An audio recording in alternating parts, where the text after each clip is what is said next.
አዲስ ኮሌጅ በአማረ ግቢያችንና በተዋቡ የመማሪያ ክፍሎቻችን በማስተማር ችሎታቸው አንቱ በተባሉ በሳል መምህራንና በተሟላ ወርክሾፕ እነሆ ህልሞን ልናስጨብጦ ተዘጋጅተናል። በማስተርስ መርሃ ግብር በኮንስትራክሽን ቴክኖሎጂ ኤንድ ማኔጅመንት፣ አርባን ፕላኒንግ ኤንድ ሰስቴናብል ዴቨሎፕመንት፣ በዲግሪ መርሃ ግብሮቻችን በአርኪቴክቸር ኤንድ አርባን ፕላኒንግ፣ በኮንስትራክሽን ቴክኖሎጂ ኤንድ ማኔጅመንት፣ በሲቪል ኢንጂነሪንግ፣ በኦቶሞቲቭ ቴክኖሎጂ ኤንድ ቬሂክል ማኔጅመንት፣ በቢዝነስ፣ በአካውንቲንግ ኤንድ ፋይናንስ ብቁ ስናደርጎ በቲቪቲ ፕሮግራሞችም ለማስተማር ተዘጋጅተን እየጠበቅነው ነው።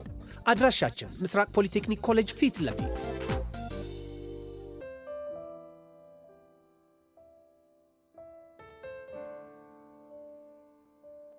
ታይስ ፈለገሽ ምን ነበር ሶስ ለካ ነገርኩሽ። ትምህርት ቤታችን ማለት ነው ትልቅ የሆነ የአርት ፌስቲቫል እንዲካፈል ኢንቪቴሽን መጥቶልናል። እናማ ትምህርት ቤታችን ወክለው የሚወዳደሩ ተማሪዎች ለመመልመል ማለት ነው ርዕሰ መምህሩ ለኛ ኦሪየንቴሽን ሰጥቶናል። የምርሽ ነው ሶሲ? ያ ሹር የምሬን ነው። ቆይ ግን በምን ዘርፍ ነው? የተለያዩ ዘርፎች አሉት። አንደኛው በዳንስ ነው፣ በባህላዊ በዘመናዊ። እሺ ሌላስ? ሌላኛው ደግሞ የግጥምና የአክቲንግ ውድድር አለው። እና ቆይ አንቺ ነሽ ምዝገባው በበላይነት የምትመሪ?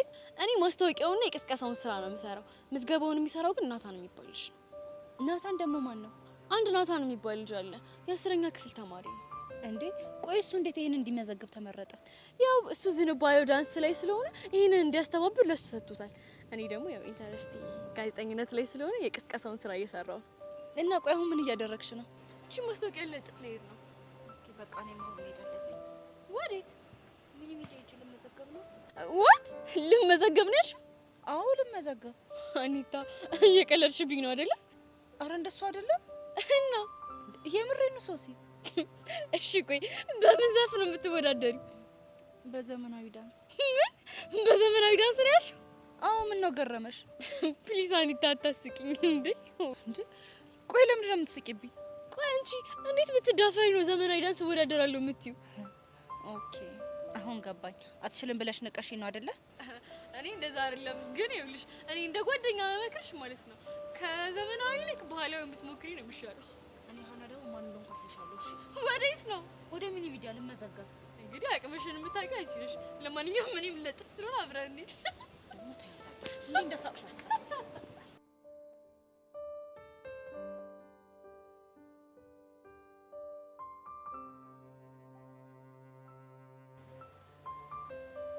እንዴ ማርክ ምን ሆኖ ነው ደግሞ? ፀጉሩ ምን ይመስላል? እግዚኦ እግዚኦ ምን አስመስለው ለቀቁት? ኧረ በስመ አብ ወልድ። ምን ሆነህ ነው? ጉድ ነው ዘንድሮ። ምን ሆነህ ነው? ወይ ጉድ ሳይሰማ መስከረም አይጠባ አሉ ያገሬ ሰው። ወይኔ ወንዜው።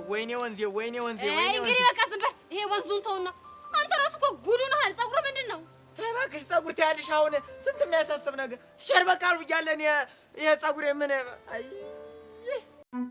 ሰላም ውድና የተከበራችሁ ቤተሰቦቼ እንደምን አላችሁ? ባላችሁበት ሰላማችሁ ብዝት ትርፍ ይበል እያልኩኝ እንግዲህ ተወዳጅ የሆነውን የአፍላ ፍቅር ድራማ ይዤላችሁ መጥቻለሁ ማለት ነው። እንግዲህ አፍላ ፍቅር ድራማ በጣም በሚያስገርም ሁኔታ ተለቀቀ ይገኛል ማለት ነው። በጣም ዘና በሚያደርገን ሁኔታ ነው እየሰሩልን እኛን እያስደሰቱ የሚገኙት ማለት ነው። እንዲሁም ደግሞ እንግዲህ ኢትዮጵያ ላይ ከሚለቀቁ ፊልሞች በጣም ተወዳጅና በጉጉት የምንጠብቀው አይነት ድራማ አፍላ ፍቅር አንዱ እንደሆነ እናውቃለን ማለት ነው። ቤተሰቦች እንግዲህ አፍላ ፍቅር ክፍል 149 ተለቋል ማለት ነው። በክፍል 148 እና በክፍል 146 ላይ እንግዲህ እንዳየነው በጣም ገራሚ ነገሮች ተፈጥረው ነበር ማለት ነው። ከዛ ውስጥ አንዱ እንግዲህ ቹቻ ጸጋ ላይ ያደረገችውን ነገር እንግዲህ ጸጋ እንዳወቀች አይተናል ማለት ነው። ከሱም ባሻገር ደግሞ ያሬድ እና ቤዚ እንግዲህ በጣም ሌላ ነገር ውስጥ ገብተው የቤዚ እናትም ሰምታ ብዙ ነገር እንደተፈጠረ አውቀናል። ነገር ግን አሁን ግን እናትየዋ ትፍቀድ ወይንስ በድብቅ ይገናኙ የምናውቀው ነገር የለም። ነገር ግን አሁን ያሬድና ቤዛ ወደ ድሮ እንዲሁም ከዛም በላይ ሆነው እየቀጠሉ ይገኛሉ ማለት ነው። ቤተሰቦችዬ ሁላችንም ከኮሜንት ላይ እንደምናየው ከሆነም ደግሞ ያሬድና ቤዚ አንድ ላይ መቀጠል አለባቸው። ያሬድ እሷን ትቶ ወደ ሌላ አገር መሄድ የለበትም ነው ስትሉም የነበረው። ነገር ግን አሁንም እንግዲህ እኛ እንደምንፈልገውና እኛ እንደምንመኘው ሆኖ ምኞታችን ደርሶ እንግዲህ ያሬዶና ቤዚ እየቀጠሉ ፍቅራቸውን በግልጽ እየተነጋገሩ ይገኛሉ ማለት ነው። በዚህ በእነሱ ፍቅር የቀናችው እንግዲህ ቹቻዬ በፍቅር ቢሆንም እንግዲህ ቀስቴም ለቹቻ እንግዲህ እሷ ያደረገችውን ነገር እሱ ያደረገላቸውን ነገር ሁሉ ላደርግልሽ ቃል እገባለሁ በማለት ከዛም ብር በመበደር እንግዲህ እሷን ለማስደሰት እየሞከረ ነበር ማለት ነው። እንግዲህ በክፍል 146 ላይ እንዳየነው ከሆነ እንግዲህ ቀስቴ ብር ተበድሮ ለእሷ ቀሚስ ገዝቶላት አበባ ይዞ ጠብቋታል ማለት ነው መንገድ ላይ። እሷም ደግሞ በነ ቤዛና በያሬዶ ቀንታም ስለነበረ በጣም ጓጉታም ስለነበረ በዛን ሰዓት በጣም ደስ በሚል ሁኔታ ቹቻዬ ደስተኛ ሆና ነበር ያየችን። ምክንያቱም አይደለም እንደዚህ ፕሮፖዝ ሊያደርጋት ይቅርና ያኔ ቦርሳ ገዝቶ ሲሰጣት ምን ያክል ደስተኛ እንደነበረች አይተናል ማለት ነው። ነገር ግን ቹችዬ ደግሞ ይገባሻል ቀስቴ፣ ያው እንግዲህ ቀስትዬም ደግሞ ለቹቻ ከማጣት ውጪ ምንም ነገር ለማድረግ እንደማይሰስት እናውቃለን። ቹቻዬ የእሱ ፎንቃ በጣም ነው የሚዋደዱት ማለት ነው ነገርዩ እና ቤተሰቦችዬ እንግዲህ ቀስቴ ደግሞ ልክ እዛ ሄዶ በነበረበት ሰዓት በርገር ቤት ገብቶ እየበሉ ባሉበት ሰዓት እንግዲህ ዋጋውን አነስተኛ ነው ብሎ ነበር ያሰበው። ምክንያቱም ሳምቡሳ እርጥብ ከነዚህ ውጪ ሌላ ምንም አይነት ነገር ጋብዟት እንደማያውቅም ተናግራለች ማለት ነው ቹቻ። እሱም ደግሞ እንደዛ መስሎት ዋጋው እዛ ሲሄድ ብር እንዳነሰው ሲያውቅ በጣም ነበር የፈራው ማለት ነው። ነገር ግን ቹቻም ደግሞ ምንም አልነቃችም፣ ምክንያቱም በጣም ደስተኛ ሆና እየተመገበችም ነበር ማለት ነው። ቀስቴም እንግዲህ መጸዳጃ ቤት ልሂድ ብሎ በመውጣት እንግዲህ እሷን ሊያናግራት ሲሞክርም አይተናል ማለት ነው። ነገር ግን ለቦቸራ ነበር ሊደውልለት የፈለገው። ለቦቸራም ሲደውልለትም ቦቸራንም ደግሞ ጉድ ሆነናል በማለት ለማናገር በሞከረበት ሰዓት እሱም ደግሞ ምን ሆነህ ነው ለምን አትነግረኝም ብሎ ሲናገርም ደግሞ ቦቸራም ደግሞ ጉድ ሆነናል፣ ስለዚህ መምጣት አለብህ በማለት ሲጠይቀውም አይተናል ማለት ነው። እሱም ደግሞ አረመጣው በማለት ሄዶ እንግዲህ የራሱን በልቶ ጠጥቶ ከጨረሰ በኋላ በሉ እንግዲህ ቀስትዬ ሂሳቧን ከፈል አድርጋት በማለት እንግዲህ ቦቸራም ትቷቸው ወጥቷል ማለት ነው። ነገር ግን በዛን ሰዓት እንዴት እንደዛ ታደርገኛለህ በማለት ግዴታ እውነቱን መናገር ስለነበረበት ፎንቃዬ ብር አይሞላልኝም፣ ምክንያቱም እኔ እንደዚህ ውድ አልመሰለኝም በማለትም ሲናገር ማናችን እንግዲህ ፈታ ነው ያደረገን ማለት ነው። ቤተሰቦች እንግዲህ ቀስቴ ያው ዘና የሚያደርግ የፊልሙ ድምቀት እንደሆነም እናውቃለን። አሁን ደግሞ በሌላ በኩል እንግዲህ እኔ እንዳንተ አይነት አልፈልግም፣ ምክንያቱም ያሬድ እኮ ቤዚን ሁሌም ነው ሰርፕራይዝ የሚያደርጋት፣ ሁሌም ነው የሚያዝናናን። የት ያለው ይመስልሃል? እኔ የያሬድ ውድና ተከበረች መኪና ውስጥ ቁጭ ብዬ እየበላው እየጠጣው ነው፣ አይስክሪሚን እየላስኩ ነው በማለትም እየደወለችለት ስለምትነግረው አሁን ግን እሷን ለማስደሰት እየሞከረም ይገኛል ማለት ነው ቤተሰቦች።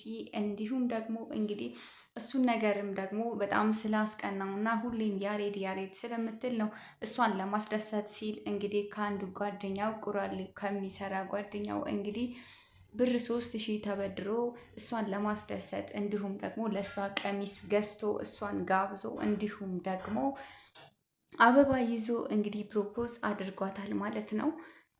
ይህም እንግዲህ እስኪ እንደዚህ ካደረክልኝ አይቀር እስኪ ሁለተኛ እድል ሞክር በማለትም ደግሞ እንግዲህ ቤዚ ያኔ ያሬድ በሰጣት ሰዓት አበባ እንደዚህ ብሎ ነበር ያለችው። ምክንያቱም ዞር ዞር እያለችም ስታሳየው ነበር በማለትም ሲናገር ሰምተናል። ስለዚህ ሁለተኛ እንድሰጠኝ እፈልጋለሁም ብለዋለች ማለት ነው። እሱም ደግሞ እሺ ፉንቃዬ ችግር የለውም በማለት በጣም ዘና ሲያደርጉንም ቆይተዋል ማለት ነው። እንግዲህ ዛሬም ደግሞ በአዲስ ነገርም ሲከች ሲሉም ደግሞ ሁለተኛም እድል እንግዲህ እሷ ከትምህርት ቤት በምትመለስበት ሰዓት ከቤዚ ጋር ሆና እሱ እንግዲህ ቀስቴ ሸሚዝ ለብሶ በሱፍ መቶላታል አበባ ይዞ ማለት ነው። ይሄ የማየው ቀስቴን ይመስላል፣ ለምንድን ነው እሱን መስሎ የሚታየኝ በማለት ላለማመንም ሞክራ እያየችውም በግርምታ ስታየውም ነበር ማለት ነው። ነገር ግን እሱ ግን ቀስቴ ነበረ። ቤዚም ደግሞ እረ ራሱ ቀስቴ ነው ምንድን ነው የምትይው ምናምን ነገር ስትላትም በቅርብ ሲሆንም ፎንቃዬ ሲላት አሁን አረጋግጫለሁ ቤዚ አሁን የኔ ፉንቃ መሆኑን አረጋግጫለሁ በማለት እንግዲህ ስትናገርም ሰምተናል ማለት ነው። ነገር ግን እሷ ግን ለምን አልጋብዛችሁም በማለትም ሲነግራቸው አረ በፍጹም ሁለተኛ ይሄንን ቃል ካንተ መስማት አልፈልግም። ምክንያቱም እንደዛ የሚያደርጋት ስለመሰላት ቹቻይም እንደዚህ ልትረዳው አልቻለችም። እሱም ግን አይ በርገር አይደለም የምጋብዛችሁ ወይ ሳምቡሳ ወይ እርጥብ ነው የምጋብዛችሁ ሲላትም እሱን እንኳን ይቻላል ስትል ቤዚም ደግሞ እናንተ ሄዱና ተገባበዙ እኔ ግን መሄድ አለብኝ ስትልም ኧረ እባክሽ እናያለን በማለትም እንግዲህ ይዘዋት ሄደው ተገባብዘው በሚመጡበት ሰዓት እንግዲህ ቹቻ ያላወቀችው ነገር ተፈጥሯል ማለት ነው። እሱም ደግሞ እንግዲህ ቀስቴ ተበድሮ የነበረውን ብር እስከ አሁን እንዳልመለሰ እሷን ስጭኝ ለማለት እንግዲህ ጓደኛው መጥቶ ከሚስቱ ፊት ከቹቻ ፊት እንግዲህ ሊናገረው ሞክሯል።